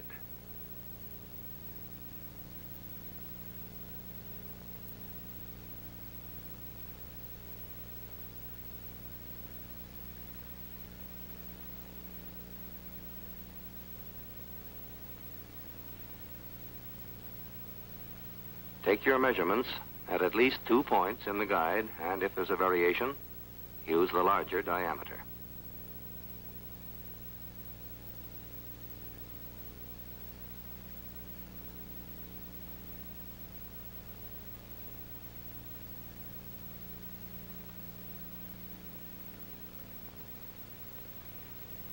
Now you can figure the clearance of the tappet in the guide. Check your result against the table of limits.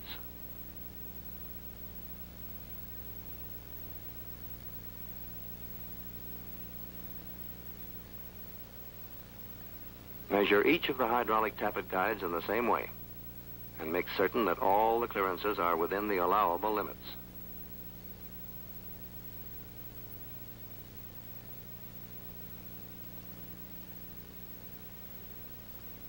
You've now completed all the checking of clearances for this section, and there's left only an inspection of the remaining miscellaneous parts. Remove all the connections from the intake pipes and take the clamps off the connections.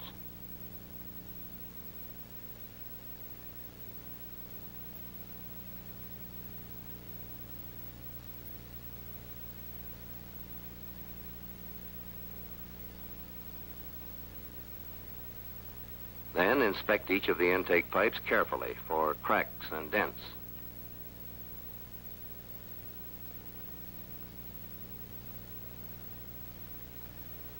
New rubber connections are always installed at the time of an overhaul.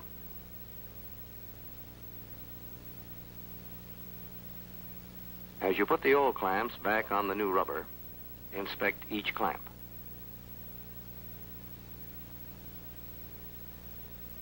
If any of them are broken or don't work properly, new ones should replace them.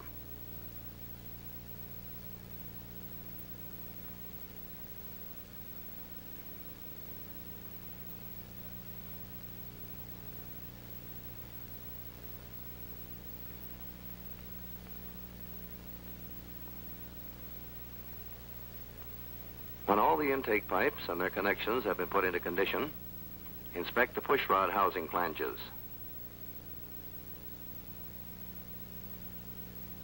Check the parting surfaces particularly to be sure they're smooth.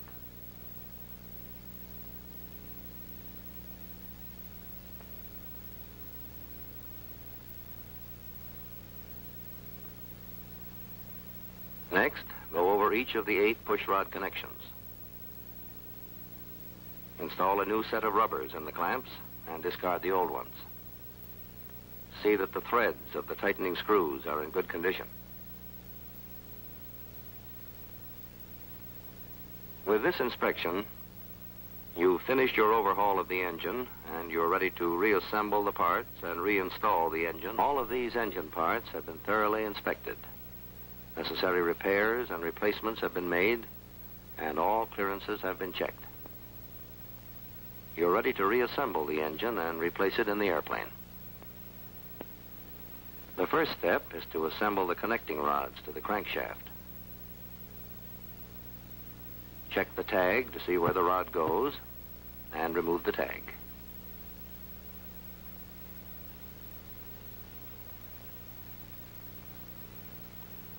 Now separate the 2 parts of the rod and oil the bearing surfaces thoroughly, both on the crankshaft and the rod itself.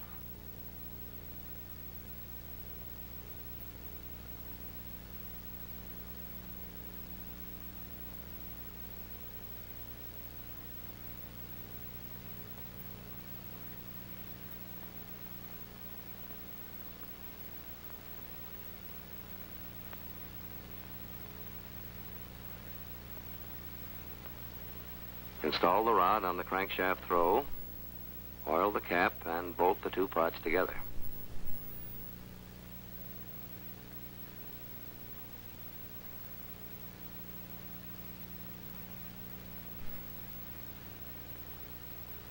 Install the rod so that the number will face upward when the rod is in its cylinder port.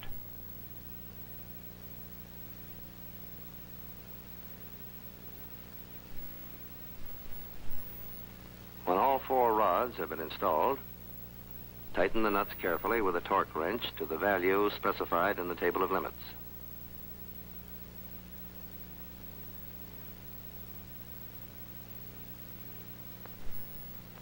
The castle nuts used here must be safetied with cotter pins. Tap the pin in with a soft face mallet, and then bend the two ends back neatly.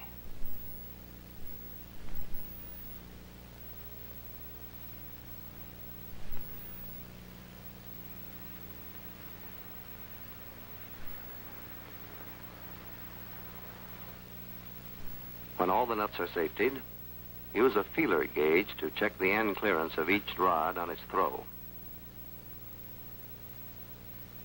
You'll find the specified end clearance given in the table of limits.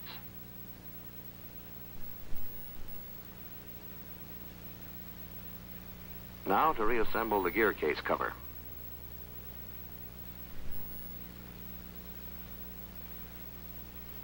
Put a new gasket on the oil screen and dip the screen in clean engine oil.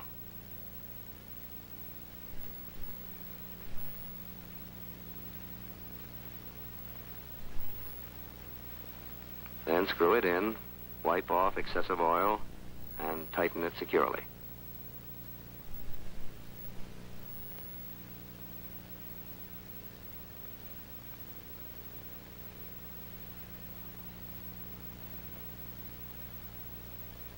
Install a plastic plug in the thermometer hole temporarily to keep dirt out.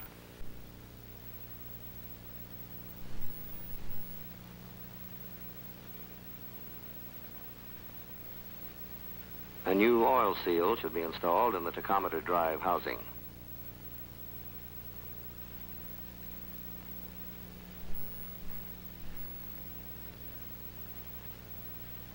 This is a very snug fit.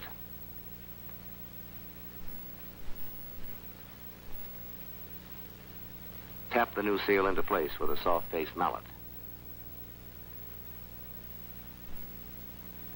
Then install a new gasket on the tachometer drive housing. The tachometer drive housing and oil pump gears are installed together. Oil the two gears and install them.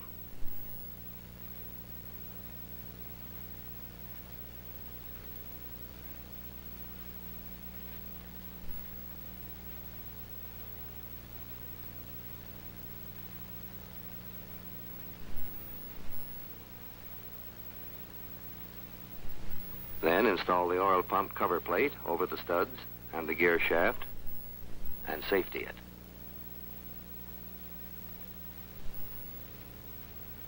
To prevent the tachometer drive oil seal from being pushed out of place when you install it, insert a rod through the seal.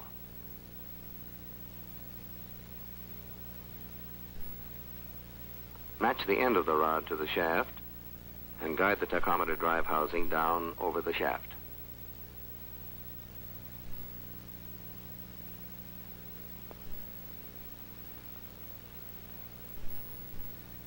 Then screw the tachometer drive housing in and tighten it. Don't over-tighten it. Notice that it has a left-hand thread, so the rotation of the shaft won't loosen it.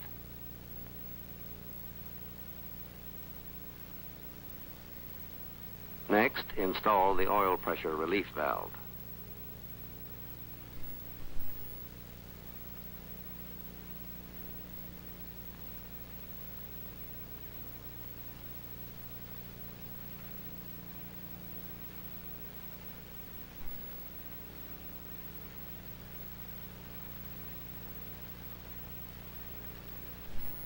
Use a new gasket on the cap.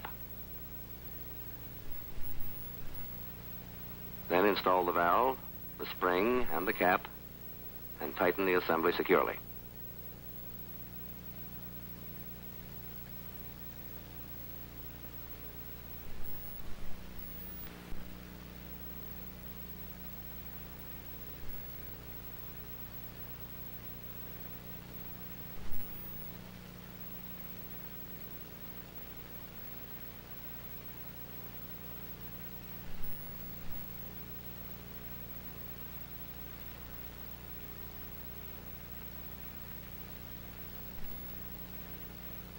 This completes the assembly of the gear case cover, but there's one more check to make.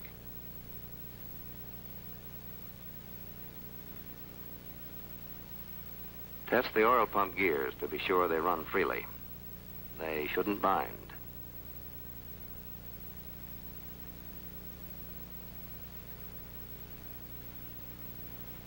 Now you're ready to mount the 2-4 crankcase on the engine stand.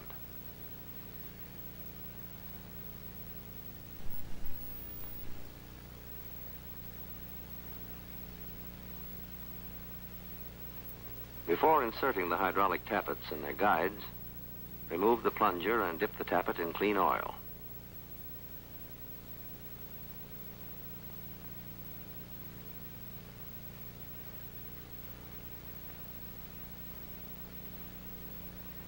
Then insert it in its guide. Do the same with the other 3.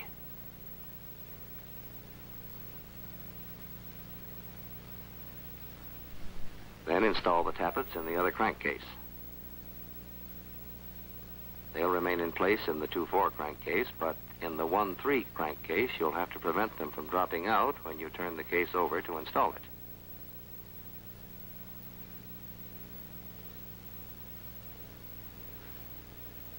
You can do this by temporarily slipping a push rod hose connection over the end of the tappet on the outside of the case.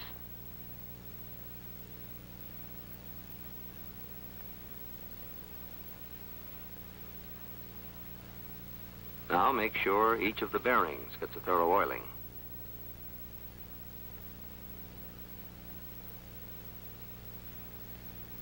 Use oil very liberally as you reassemble the engine.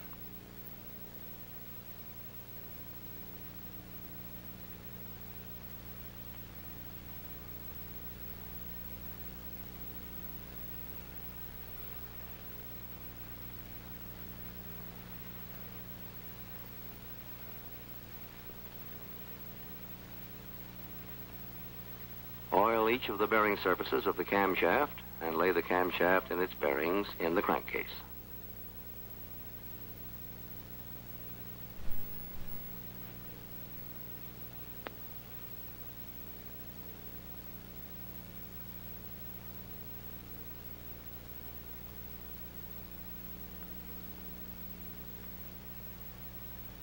Now, oil the bearing surfaces of the crankshaft and lay the crankshaft and its bearings in the crankcase.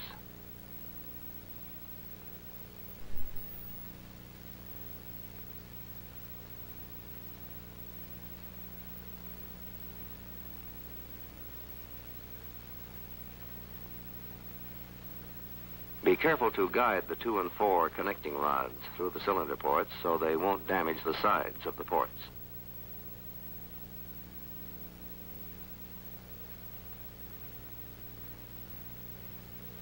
Check the front end clearance of the crankshaft with a feeler gauge.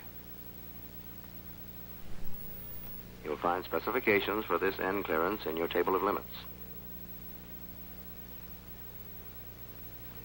Make a similar end clearance check on the camshaft.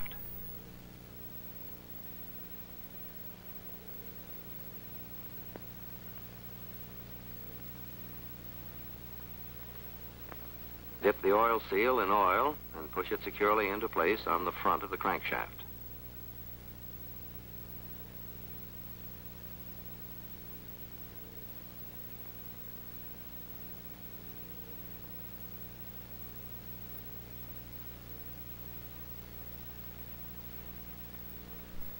Apply a very thin film of sealing compound to the outside edges of the parting surfaces of both halves of the crankcase.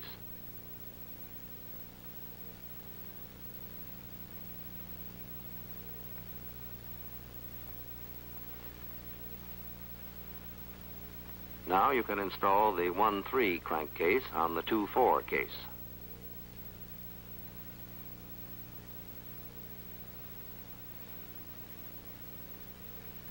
Guide the 1 and 3 connecting rods carefully through the cylinder ports, and be sure you get the dowel bolts into their proper locations.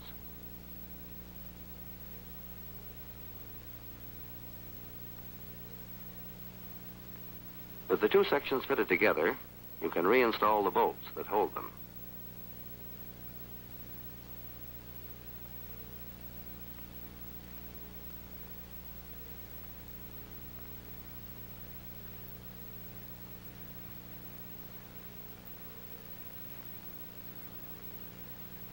Before you put all the bolts in, however, check the crankshaft and the camshaft to be sure they move freely.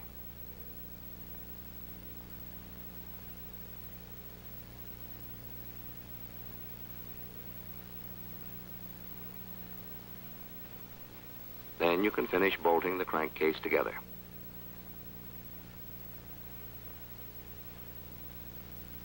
All the nuts should be tightened evenly to the torque value given in the table of limits.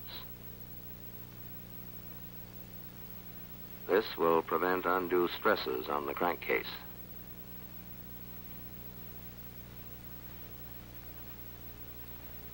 These nuts are safetied with pal nuts. The correct way to install a pal nut is to run it down finger tight with the open end up, and then give it a quarter turn with a wrench.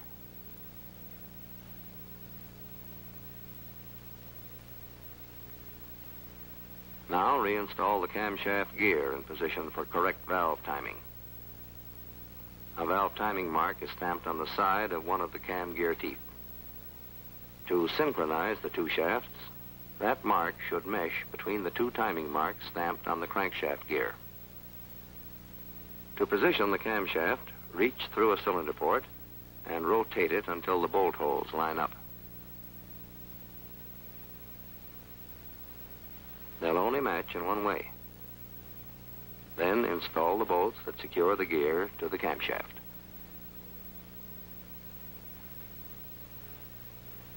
Tighten the bolts evenly to the torque value specified in your table of limits and safety them.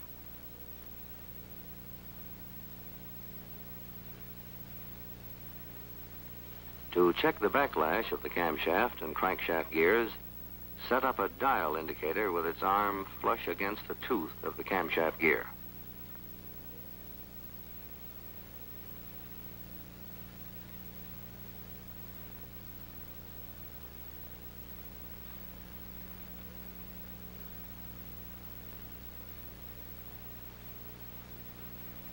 Now, holding the crankshaft gear with your left hand, move the camshaft gear back and forth.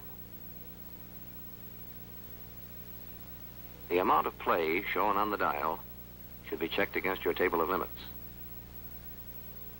If you have too much play, you will have to replace the gear. This one is okay. Now you're ready to install the gear case cover, and the first step is to install a new gasket over the studs.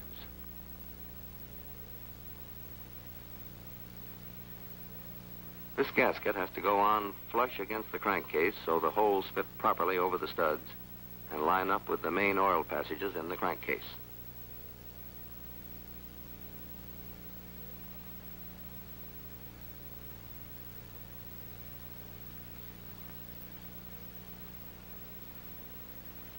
Before you install the cover, give both gears a generous application of oil.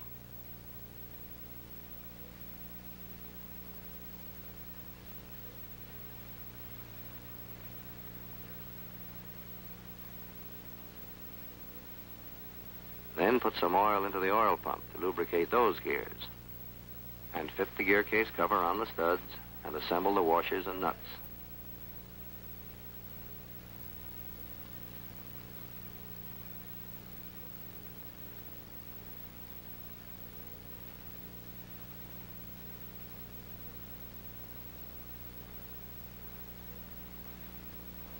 Tighten the nuts evenly to the torque value given in the table of limits, and safety them with pal nuts.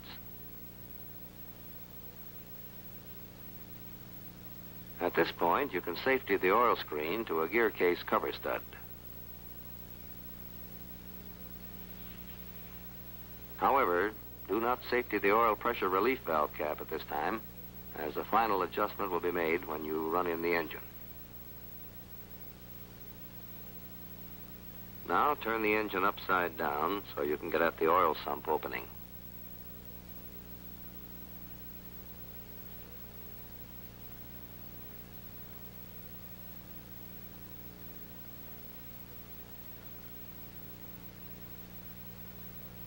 With a sharp knife, cut off the portion of the gear case cover gasket that crosses the opening.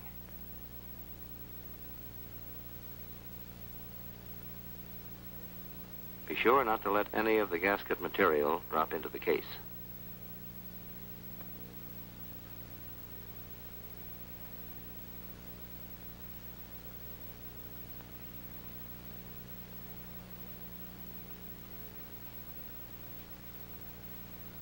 Then install the oil suction tube with a new gasket in the tapped hole in the bottom of the gear case cover. Screw it in and tighten it with a wrench.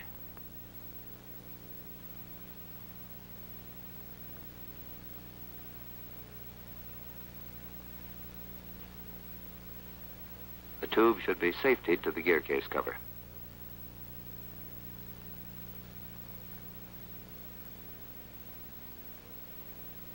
Put a new gasket for the oil sump on the mounting studs.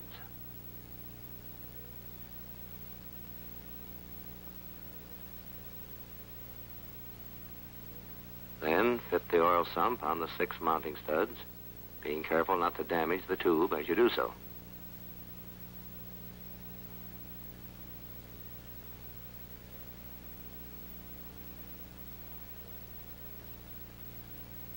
Reinstall the nuts and safety them.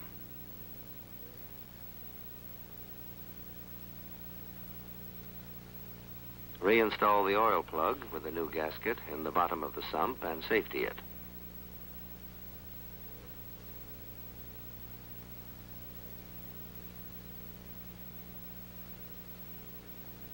Now you can remove the connections that you use to hold the tappets in place and rotate the engine to a position convenient for installing the hydraulic plungers.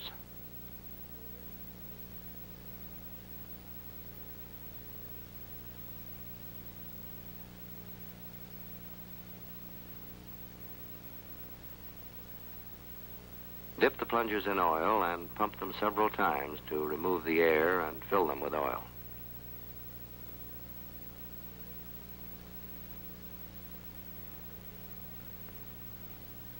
Insert the units, tube end first, in the cam follower body. Then insert the tappet cups.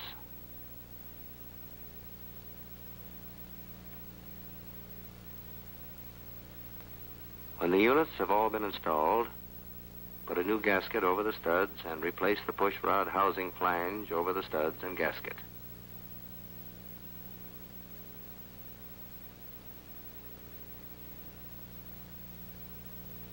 Install the nuts and safety them with pal nuts.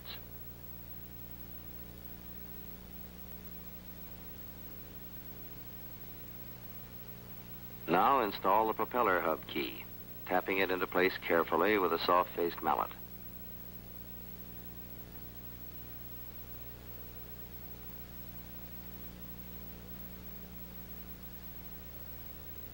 You're ready now to install the pistons and cylinders. When they're all in place, reinstall all the spark plugs and reconnect the ignition wires. Check the timing of the valves, referring to your engine manual for opening and closing points. And finally, with the engine reinstalled on the airplane, mount the 2 magnetos and time them to the engine. This will put the plane in readiness for a ground run-up, after which there should be a final check before the flight test.